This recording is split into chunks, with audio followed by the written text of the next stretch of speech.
Donald Trump never gave a damn about Charlie Kirk. Of course, that much was made clear in his fake eulogy last night, in which the most narcissistic man in history spent the whole time praising himself. But this is exactly what Donald Trump has done every day in the wake of Kirk's shooting, exploiting a false memory of a man who Republicans for some reason hail as a civil rights advocate. This is not the case. The Trump exploited that idea to expand his authoritarian project. He's not mourning a friend. He's using this fake memory. But what Donald Trump didn't consider is that there are clips of Charlie Kirk that aren't too favorable for him on one of the biggest scandals, the biggest scandal of this administration, his Epstein scandal. And a video that has now gone public thanks to the person Donald Trump hates most in Congress, Thomas Massie. He's freaking out over what was revealed about his relationship with Epstein, and we are going to get into it all. But before we do, if I could quickly ask you to leave a like on this video, and if you haven't already and you enjoy our channel, to hit that subscribe button, because it goes a long way in supporting our work. Now, before we can get into that clip of Kirk that is blowing up Donald Trump's Epstein scandal, I want to start with the latest example of how Donald Trump is running from the truth, trying to cover up, and that's courtesy of Kash Patel, who was called out by Adam Schiff. Well, I think he lied to our committee repeatedly, most specifically when I asked him, in addition to those questions, about the firing of top FBI agents who have reported in a civil complaint that Patel basically told them that they were going to get rid of anyone who investigated Donald Trump. Didn't matter what the merits were. They would get rid of anyone who investigated Donald Trump, and there was nothing that these agents could do about it. And he acknowledged that he would get sued and it might be illegal, but they were going to do it anyway. So when I asked him about those allegations, he denied them all. I think that he will be deposed in that civil litigation and shown to be lying to the U.S. Congress. But also, he testified that the only person they had evidence that Jeffrey Epstein trafficked young women to was Jeffrey Epstein. That after, for years, calling for the release of Jeffrey Epstein's list, effectively, he was saying that the only person on that list was Jeffrey Epstein. I don't think anyone buys that, and I don't think it's consistent with what victims have said. So, sadly, we have this person now running the FBI who's not respected by the people in the Bureau, who is incompetent, as we saw in his erroneous announcements that they had the suspect in custody when they didn't, regarding the terrible shooting of Charlie Kirk. So, I worked with the FBI for years as a prosecutor. They are the premier law enforcement agency in the country, but right now they are under the worst possible leadership. It is important to recognize that Donald Trump is not just covering for himself when he is hiding the Epstein files. He is also covering for every single one of Epstein's associates who is still alive and who could potentially give sworn testimony that would blow up this scandal even further for Trump. He doesn't want them talking because he knows he cannot protect them. He cannot hide them like he can hide himself. For the documents that the government has, their testimony is inflammatory and is incriminating to Donald Trump. It's the reason why he doesn't want anyone talking about Ghislaine Maxwell, mentioning the multiple members of Donald Trump's cabinet who were also friends with Epstein. That is what Patel is trying to hide, just as much as she is trying to hide Donald Trump's own name, which we know is in the Epstein files. And we know Trump has a deeper connection than just this cover-up over the past couple of years. It went back to Epstein's first sweetheart deal with Alex Acosta, which Jasmine Crockett shines some light on right here, very pertinent to what Charlie Kirk said in the video we're going to see. I was really ready to tear in and really get down to some other things because I've dealt with child sex cases. And based on the little information that I know about what he had back then, in my opinion, he had more than enough evidence, but he was arguing that he didn't. And I said, well, let me ask you this. Towards the end of the time that I was going to be there, I asked him, I said, normally prosecutors consult with the victims. And there are some cases that I've had to go to trial on, not because the prosecutor necessarily wanted to, but after they consulted with the victims were saying, no, I want my day in court and whatever happens, happens. Yeah. But that didn't happen. And that's why you had a problem. And so he gave all these excuses about. And also they didn't alert the victims. Correct. That, because they that weren't. This plea deal. No, he was telling us about all these conversations he was having, but he wasn't having the conversations. Donald Trump has always surrounded himself with people close to Epstein.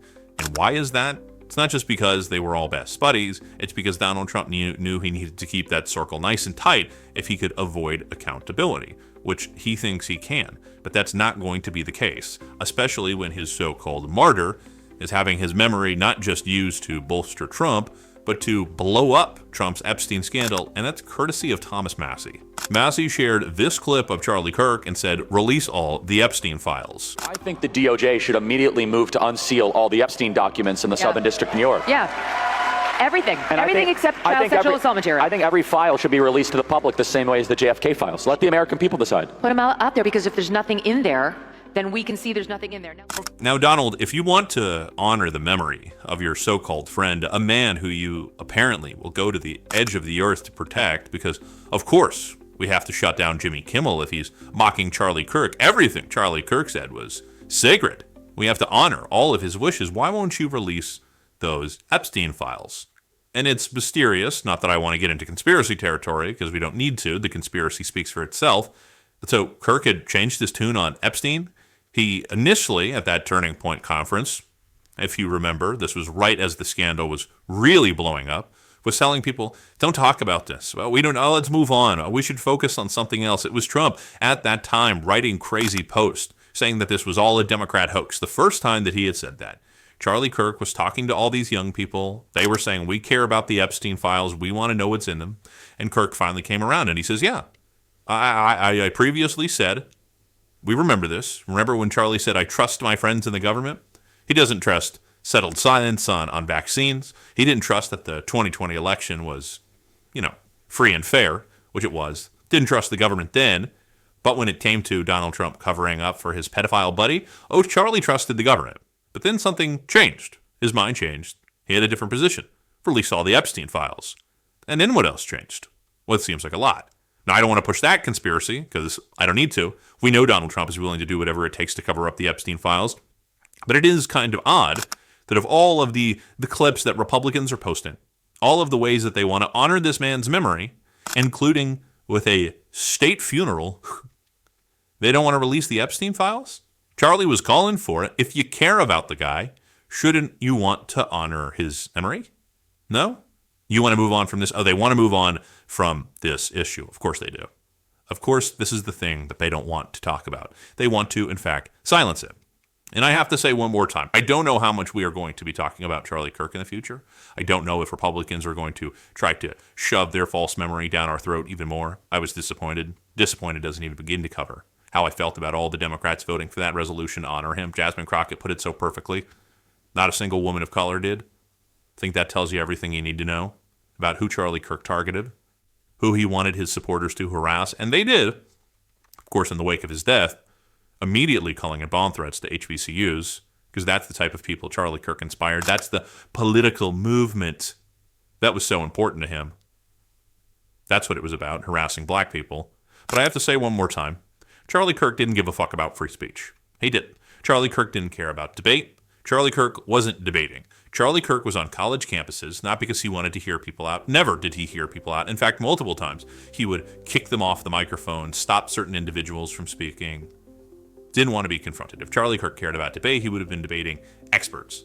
He went to colleges because he thought they were easy targets, and because he wanted to make his case against higher education. Because ultimately, the right wants you dumb, wants you isolated, wants you falling in line with what they want. Charlie Kirk didn't care about free speech. So let's make that clear.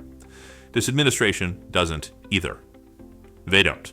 And we have to stop letting the right win on this issue, especially as Donald Trump is going out of his way to silence anyone who will speak up. And Jamie Raskin, someone who knows the law of this a lot better than I do, had exactly that to say. It is illegal for anyone to speak ill of the president like that. That's what Yamiche just reported that Donald Trump said. Well, certainly in communist China it is, and in Vladimir Putin's Russia it is, in any totalitarian society it is, but not where you've got the First Amendment. I love Jimmy Kimmel. I love Bruce Springsteen. Donald Trump hates them. We each have the ability to go see what we want to see and watch what we want to watch. But when he uses the power of the government to try to remove a comedian from a broadcast licensee, that is coercive censorship. And there are Supreme Court decisions going back to 1963 on this. Bantam Press is a case where basically the Supreme Court said the government cannot use coercive leverage against private entities in order to censor speakers. And we saw a case like that recently benefiting the NRA versus Vulo out of New York, where, again, the Supreme Court said that a state official cannot use its power to try to get private corporations to censor other people because of their speech. So the idea that now somebody read the cases and is saying, oh, this is just them, it's not us, is contradicted by everything Donald Trump has been saying, because he's been saying that this speech is illegal and shouldn't be allowed and so on. And that's the way he thinks. He thinks like a king, like a monarch, like if you offend him, then suddenly your speech is illegal. They don't defend the right for anybody to speak unless they're speaking in favor of them. So let's talk about the broadcast licenses, as the president suggested, should be pulled because of the unflattering coverage of him. And then you have FCC Chair Brendan Carr, who said Kimmel will not be, quote, the last shoe to drop. So can you interpret these comments as anything other than an attempt to coerce media companies to stifle criticism? And I'm curious the role that Democrats can play to protect free speech when you're in the minority. Well, yes, this is plainly what we call under the First Amendment viewpoint discrimination.